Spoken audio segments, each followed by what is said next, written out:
मध्य प्रदेश के किसानों के लिए एक अच्छी खबर है। जी हां, सीएम डॉक्टर मोहन यादव ने स्पष्ट शब्दों में कहा है कि किसानों का जीवन बेहतर बनाना राज्य सरकार की सर्वोच्च प्राथमिकता है और अन्नदाता किसानों के सुख दुख की चिंता करना केवल सरकार का ही नहीं बल्कि समाज के प्रत्येक वर्ग का कर्तव्य है। इसी उद्देश्य को केंद्र में रखते हुए सरकार ने वर्ष 2026 को कृषक कल्याण वर्ष घोषित किया है ताकि किसानों के जीवन में वास्तविक ठोस और सकारात्मक परिवर्तन लाया जा सके। शनिवार को वीडियो कॉन्फ्रेंसिंग के माध्यम से प्रदेश के सभी संभागायुक्तों और कलेक्टरों को संबोधित करते हुए सीएम ने कहा कि कृषक कल्याण वर्ष को केवल औपचारिक आयोजनों तक सीमित न रखा जाए बल्कि इसकी योजनाओं और लाभों को सीधे किसानों तक पहुंचाना सुनिश्चित किया जाए। उन्होंने अधिकारियों को निर्देश दिया कि वे पूरी निष्ठा, प्रतिबद्धता और मिशन मोड में कार्य करें तथा किसानों के साथ निरंतर संवाद स्थापित करें ताकि उनकी समस्याओं को प्राथमिकता के आधार पर सुना और हल किया जा सके। मुख्यमंत्री ने कहा कि किसानों को सरकारी योजनाओं की सही और समय पर जानकारी देने के लिए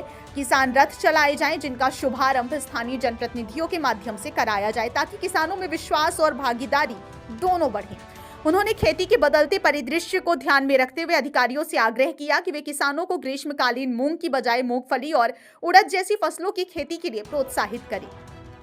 जिससे उत्पादन के साथ साथ किसानों की आय में भी वृद्धि हो सके। डॉक्टर मोहन यादव ने प्राकृतिक और जैविक खेती को बढ़ावा देने पर विशेष जोर देते हुए कहा कि संतुलित मात्रा में उर्वरकों के उपयोग के लिए किसानों को जागरूक किया जाए ताकि मिट्टी की उर्वरता बनी रहे और पर्यावरण पर भी सकारात्मक प्रभाव पड़े। जलवायु परिवर्तन और सतत कृषि को ध्यान में रखते हुए उन्होंने ई विकास पोर्टल के अधिकतम उपयोग पर बल दिया तथा आकांक्षी जिलों में प्रधानमंत्री धन धान्य योजना का लाभ अधिक से अधिक किसानों तक पहुंचाने के निर्देश भी दिए। मुख्यमंत्री ने पराली और नरवाई जलाने की घटनाओं पर सख्ती से रोक लगाने के स्पष्ट निर्देश देते हुए कहा कि प्रत्येक जिले में नरवाई प्रबंधन की ठोस और व्यवहारिक योजना तैयार की जाए।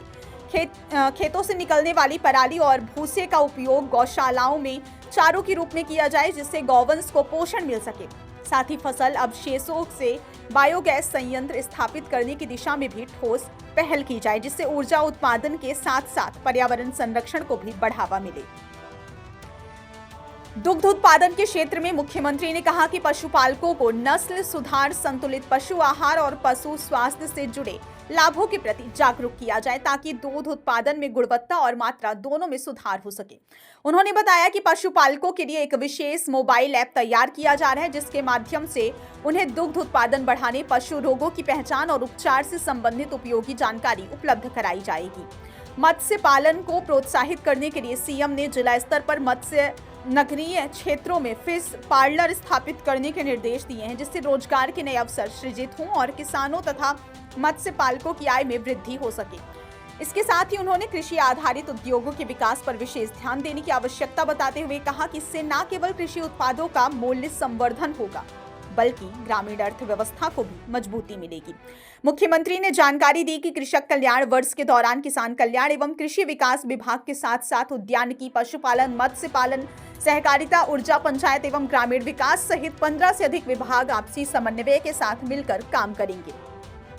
ताकि किसानों को बहुआयामी लाभ मिल सके। उन्होंने निर्देश दिए कि कृषि उपज मंडियों का नियमित निरीक्षण किया जाए और कृषि उत्पादों के मूल्य संवर्धन के लिए पूरी विपणन श्रृंखला विकसित की जाए, जिससे